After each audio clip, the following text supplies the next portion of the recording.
Parliament में खड़े होकर के पूछते थे और अपने आप को बहुत विद्वान मानने वाले लोग पूछते थे। सरस्वती जब बुद्धि बांट रही थी तो वो रास्ते में पहले ही खड़े थे। यहां तक पूछ लेते थे बिजली भी तो नहीं है, रिचार्जिंग कहां होगा, फिनटेक क्रांति कैसे होगी, ये पूछा जाता था। और मुझ जैसे एक चाय वाले को पूछा जाता था। आपको याद होगा कुछ लोग पहले पूछते थे, पार्लियामेंट में खड़े होकर के पूछते थे और अपने आप को बहुत विद्वान मानने वाले लोग पूछते थे।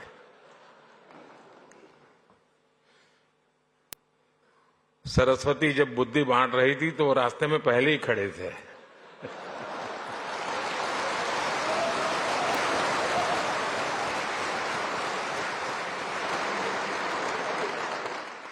और क्या कहते थे? वो पूछते थे कि भारत में बैंक की इतनी ब्रांचेज नहीं है, गांव-गांव बैंक अवेलेबल नहीं है, इंटरनेट नहीं है। यहां तक पूछ लेते थे बिजली भी तो नहीं है, रिचार्जिंग कहां होगा, फिनटेक क्रांति कैसे होगी, ये पूछा जाता था। और मुझ जैसे एक चाय वाले को पूछा जाता था।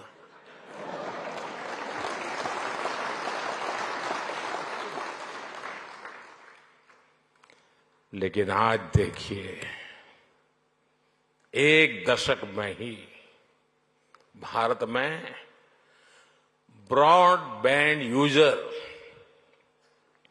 60 मिलियन यानी 6 करोड़ से बढ़कर 940 मिलियन यानी करीब 94 करोड़ हो गए।